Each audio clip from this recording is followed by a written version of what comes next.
Hey, welcome to the 10-Minute Daily Reality Check. David Wygant here. I got a special guest host right now for a little while. Couple episodes. Good friend of mine, Greg, is in the house, literally, because I do this in my house. So when other people go and they say they're in the house, they might actually be in an audience. They might actually be in a little room, in a box, somewhere in Ventura or somewhere else. But I actually do this in the house. Interesting chain of events that have been happening lately. I want to explain things to you. There's something that I think that people need to know. And we're going to call this episode Wake the Bleep Up. For those of you that hate cursing, I'm going to call it bleeping, okay? The other day, Greg and I were at dinner at a place called Air One in Venice. It's a really amazing organic market. One of the best food markets you will ever eat at in your entire life. It blows Whole Foods out of the water. It makes every single supermarket look like you're eating in a McDonald's.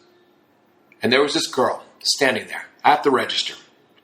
Now, the register guy is this bearded guy, super nice guy. Used to work at a place called Rainbow Acres. Really, really cool guy. Eats coconut yogurt. And I can list on and on all the things that this guy does. Why? Because when I'm at the market, I treat him like a human being. See, he's a human being having a human experience with the person at the other end of the register, you, the customer. He'll chat you up. He'll talk to you. He knows my daughter's age. He's seen her since she was 2 years old. We chat about lots of things. I know about his life, his favorite football team, and all this. Why? Because I treat him like a person. I'm not staring at my Facebook feed or my Twitter feed or my Instagram feed when I'm at the register. Because this is a human being. Somebody who's nice. Somebody who should be talked to and treated as such. And this woman was standing there, totally not acknowledging him like he was absolutely nothing, staring at her phone. Because God forbid she missed a tweet from her friend Tweety Bird. God forbid she missed an Instagram post from her friend Mary, who was showing off her new Lululemon yoga pants after chanting to Yoga Ganda Ganda Ganda. This is what we do, folks. We don't treat people like humans anymore. And I'm sure this is the same type of woman that you go out on a date with and you mistreat the waiter and you're not nice to them and she eliminates you from her dating pool, but yet she does the same hypocritical thing with her lovely iPhone. Greg, how do you feel about people who just don't even look at people anymore? They're in line, you see it all the time, from Starbucks to Whole Foods to Nordstrom's. People are just on their phones staring at it as somebody will ask you, paper or plastic, and the person says, iPhone? I think she had the big phone too, didn't she? She did have a big phone. She had the big phone. She was a big phone girl. Big phone girl. Big phone girl. Screen. I think the biggest problem is that nobody wants to engage anymore. No one wants to be first. I try to make it a point to be the first one to strike a conversation. Drives my kids crazy every time I'm together with them. But to engage and ask the clerk today or yesterday how he was doing or what's going on or, just to find out what's happening. People don't do that anymore. They kind of hang back and they, as you said, they kind of look at their phone and they think they're in reality. They think they're missing something, so they have to see it right away. But what they're missing is the person that's right in front of them that could have something really interesting to say or engaging to say. Did you notice the other people, the other checkout girl? She was behind me. Actually, you were facing our friend. What was her name? Yari. Yari. Okay, so facing Yari, there was another girl. They obviously knew each other, and they started dancing. Did you see that? I did. I noticed. It was wonderful because the store has great music. It's got a lot of 70s music, 80s music. Classic rock, but classic one-hit wonders too. So the cash register girl, yes. She made one little move. Yes, and the other girl made a move back at her. Made a move back. I saw that. And all of a sudden they started having this little dance-off, and they're laughing, and they're cutting it up. And the place is jammed with people. And these two human beings could not care less about their phones, about anybody else in the whole place. They were just in the moment having fun. Well, they were having a human experience together, and they were exchanging energy, and what they were doing was creating attraction. And I'm going to put this to all my women listeners right now. I want you to listen to this really carefully, okay? Because this is a very highly female trait. More women will do this than men, okay? Because women are constantly staring at their phones more than men. And if you don't believe me, go out there, look around, and run your own poll, okay? So I saw her. Now, for instance, okay, what if, right? She was a woman who was age appropriate for me. She might have been really great. She might be single. I'm going to do a what if out there. What if this was our sliding door moment? This was the moment that we were supposed to meet. The universe, God, put us in Air One at the same time, at the same night, in this beautiful spring evening, and we were supposed to meet each other because we were supposed to spend the rest of our lives together. And guess what? She didn't notice me. She didn't notice anybody except for her Facebook feed. Oh my goodness, I can't believe Mary bought Charmin today at Costco. I mean, so she noticed none of that, right? Yep. So I would have said something to her going, hey, anything new on your Facebook feed? But I was talking to somebody else, right?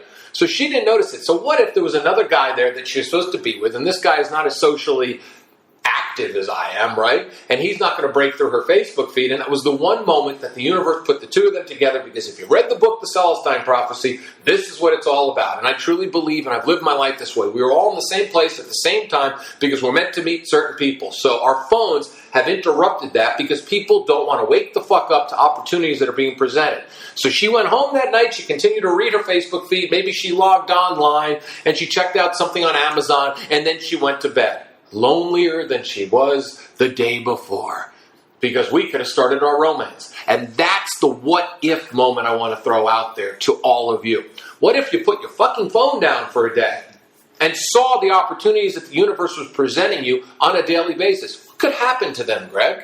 Oh, random conversations, amazing connections, laughter, enjoyment. Who knows? I mean, who knows what that conversation could have been with that woman?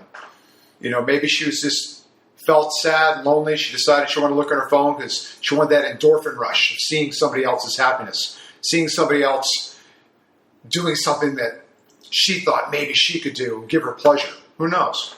Yeah, but that's the whole thing. You were getting endorphin rushes from other people's lives. We've made other people's lives far more interesting. If you look at Instagram and Facebook and everything else, we're validating other people's shit. You go, girl. You do good. Hearts, likes, thumbs up, emoticons, right? We're just sitting there being other people's cheerleaders all day long instead of cheering our own life on. How about if she went into Air One, looked around at the great guys that are around her, and all of a sudden she had a mantra inside her brain that says, you go, Facebook-obsessed iPhone girl. Put it down. I'm going to go meet some men, and I'm going to cheer my own life on. People are not cheering their life on. They need to wake the fuck up and start living their lives. There's got to be a balance. I think you need to be able to do both. Mm-hmm. I mean, there's no way that people are going to put their phone down 100% of the time and not look, because, that is a community to them. It's validating their friends. It's safety. It's safety, but there's some validity to it, and some of it is positive.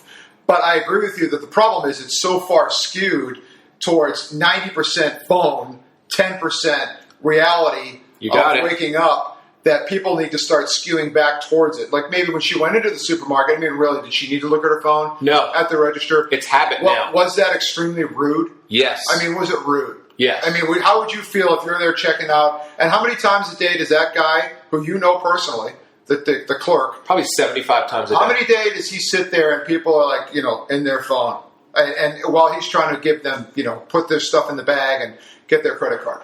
I mean, that's just rude. It's rude. You talk about now, people want to wake up and you want to know why everybody feels so disconnected and so sad and so unfulfilled, so worthless, because they have really no sense of self anymore, because their self is what other people do. We're going to end at that point because it is only 10 minutes, and I like that point. It's so true. So think about, walk around today. I'm going to give you a challenge, okay? And I grant it, I will post on Instagram and I will post on Facebook, but I've got to say in a 24-hour day, that is maybe a half an hour of my time, okay? Well, being on the phone. Yeah, being on the phone. Being on the phone, pasting different, posting in different places and stuff, right? So I'm going to give you double challenge today, okay? First challenge is put down your phone, okay, and walk around and take a look. Sit at a cafe, sit at a Starbucks, and take a look at what people do to the registered people, because that is a behavior. The second thing I want you to do, and this is really important, I want you to share this podcast. I want you to like this podcast, share this podcast on your social media. Why? Because there's something that's going to happen over the next 6 months. We're going to start to implement a technology-free day. We're going to do something that's going to be super, super cool. So we need it in massive numbers, because if there's one day per month that all of us can put down our phones, guess what's going to happen? Love is in the air. Remember that song? Yeah. Right. So there'll be love that will be done. There'll be friendships that will be done. There'll be human connections that we all need. There'll be hugs that will be given.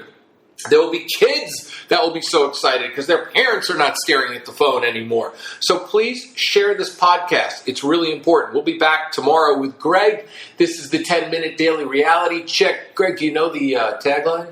I do not. Let's hear it. It's a self-help that doesn't suck. Nice. But it's radical self-help that doesn't suck. Radical makes it that much better. Yeah, radical makes it so much better. All right, see you tomorrow. Please share.